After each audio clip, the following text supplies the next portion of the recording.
అండి. సో ఇవాళ టొమాటో పప్పు ఆమ్లెట్ రెసిపీ చూద్దాము. సో ముందుగా 1 కప్ కందిపప్పు, 1/2 కప్ పెసరపప్పు తీసుకొని దాన్ని బాగా కడిగి దానికి తగ్గ వాటర్ వేసుకొని కొంతసేపు నానబెట్టాలండి. ఈలోగా మనము ఒక 2 పెద్ద సైజు ఆనియన్స్ని తీసుకొని కట్ చేసుకొని పక్కన పెట్టుకోవాలండి.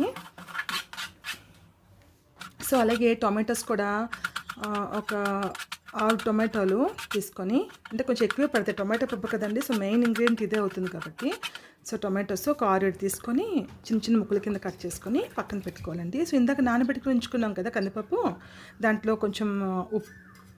కొంచెము పసుపు, ఆయిల్ వేసి మూత పెట్టుకొని స్టవ్ ఆన్ చేసి ఇది 3 విజిల్స్ వచ్చేదాకా కుక్కర్ని స్టవ్ మీద ఉంచుకోవాలండి.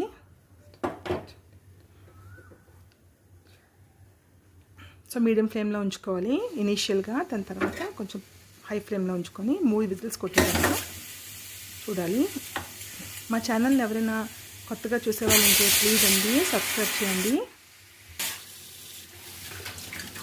చాలామంది వీడియోస్ చూస్తున్నారు బట్ లైక్ చేయట్లేదండి. ప్లీజ్ అండి, మీకు నచ్చితే వీడియోని లైక్ చేయండి. మీరు చేసే ఈ లైక్స్ వల్ల వీడియో ఫార్వర్డ్ చేయబడుతుంది. ప్లీజ్ లైక్ చేయండి. అలాగే మీ ఫ్యామిలీ అండ్ ఫ్రెండ్స్కి షేర్ చేయండి. సో చూసారా 3 విజిల్స్ అయిపోయాయి కదా. ఇప్పుడు దాన్ని పక్కన పెట్టుకుందాం కుక్కర్ని. ఇప్పుడు అదే స్టవ్ మీద మనం కడాయి పెట్టి కొంచెం ఆయిల్ వేసుకోండి. సో ఆయిల్ వేడెక్కిన తర్వాత అందులో ఆవాలు, జీలకర్ర,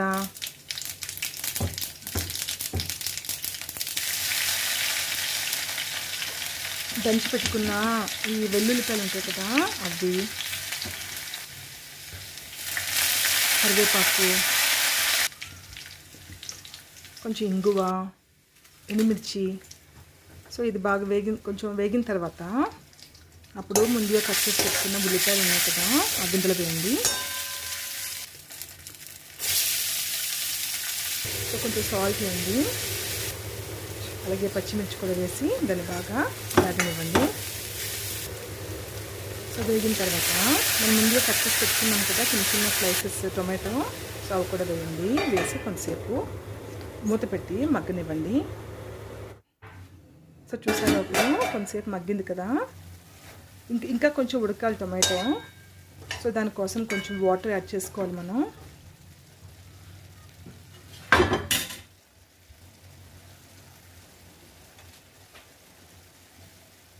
సో ముందుగా కొంచెం కారము ఒక టీ స్పూన్ ఫుల్ కారం యాడ్ చేయాలి.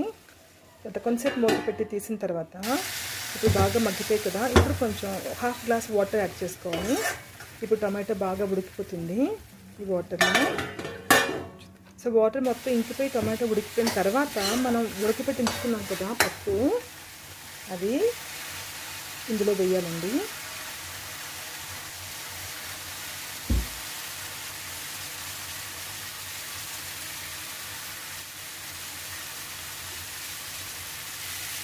సో ఈ ఉడికించుకున్న పప్పు అంతా వేసాక కొంచెం వాటర్ యాడ్ చేసి కలపండి. కలిపి మరికొంచెం వాటర్ యాడ్ చేయాలి, ఒక 1/2 గ్లాస్ వాటర్. కొంచెం బాగా కలిపి ఇప్పుడు కొంచెం తగినంత సాల్ట్ అండి వేసి మరికొంచెం కలిపి ఒక 2 నిమిషాలు స్టవ్ మీద ఉడకనివ్వండి.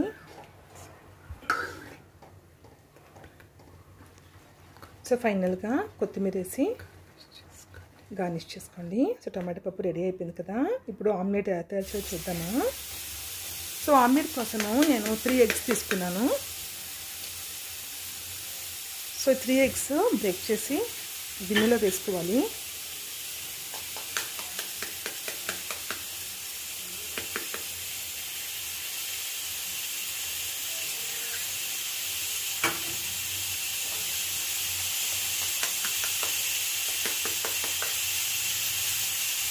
ఇప్పుడు వీటిని బాగా బీట్ చేయాలండి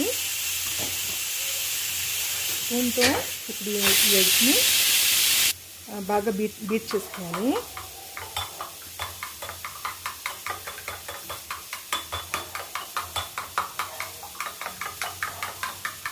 సో బీట్ చేసుకున్న ఎగ్స్ని పక్కన పెట్టుకోవాలి. ఇప్పుడు స్టవ్ వెలిగించి బాండి పెట్టి కొంచెం ఆయిల్ వేసి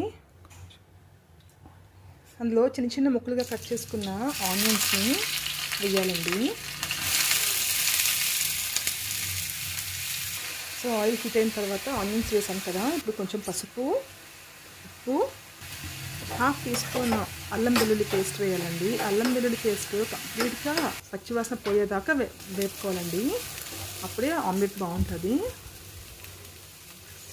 సో కంప్లీట్గా పచ్చివాసన పోయేదాకా అల్లం వెల్లుల్లి పేస్ట్ని వేపుకోవాలి.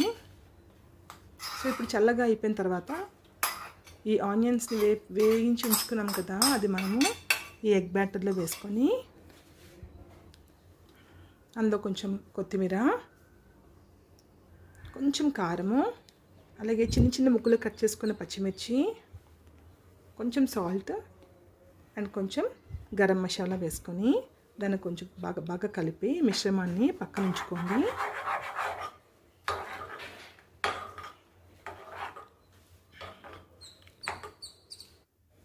ఇప్పుడు స్టవ్ వెలిగించి ప్యాన్ పెట్టి కొంచెం ఆయిల్ వేసి ఆయిల్ని ప్యాన్ అంతా స్ప్రెడ్ చేయండి. స్ప్రెడ్ చేసిన తర్వాత మనం ముందుగా కలిపించుకున్న ఎగ్ మిశ్రమం ఉంది కదా, బ్యాటరు, ఇది కొంచెం ఆమ్లెట్ వేసుకోవాలి. కొంచెం వేసి ఆమ్లెట్ని వేయాలి ప్యాన్లో. సో కాసేపు మూత పెట్టి దాన్ని ఉడకనివ్వాలి. కలిపించుకున్న ఎగ్ మిశ్రమం ఉంది కదా, బ్యాటరు, ఇది కొంచెం ఆమ్లెట్ వేసుకోవాలి. కొంచెం వేసి ఆమ్లెట్ని వేయాలి ప్యాన్లో. సో కాసేపు మూత పెట్టి దాన్ని ఉడకనివ్వాలి.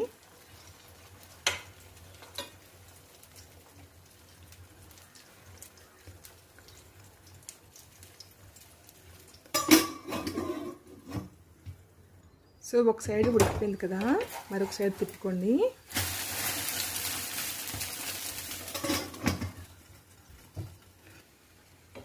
చూసారా, ఆమ్లెట్ రెడీ అయిపోయింది. పక్క పెట్టుకోండి. ఇంకొంచెం బ్యాటర్ ఉంది కదా, దాన్ని కూడా ప్యాన్లో ఒక 1/2 స్పూన్ ఆయిల్ వేసి ఆ ఎగ్ బ్యాటర్ని కూడా వేసి ఆమ్లెట్ వేసుకోండి. చాలామంది ఈ ఉల్లిపాయలను వేపకుండా పచ్చి ఉల్లిపాయలనే కొంచెం కట్ చేసి డైరెక్ట్గా ఆమ్లెట్ వేసుకుంటారు కదా, అది కూడా బాగానే ఉంటుంది. కానీ ఇది ఒకసారి ట్రై చేయండి, చాలా బాగుంటుంది ఇది. ఎందుకంటే ఆల్రెడీ ఆనియన్స్ని బాగా రోస్ట్ చేసి అల్లం వెల్లుల్లి పేస్ట్ అన్నీ వేసి ఉంచాం కదా, సో దీంతో చాలా మంచి టేస్ట్ యాడ్ అవుతుంది మనకు ఆమ్లెట్కి. ట్రై చేయండి ఒకసారి. ట్రై చేసి మీకు ఎలా వచ్చిందో ప్లీజ్ కామెంట్ చేయండి. చూసారా, సెకండ్ ఆమ్లెట్ కూడా రెడీ అయిపోయింది. సో ఇప్పుడు మనం సర్వ్ చేసుకోవడమే. ఇది అన్నం పప్పు వేసుకొని ఈ ఆమ్లెట్ నంచుకొని తింటే చాలా బాగుంటుందండి.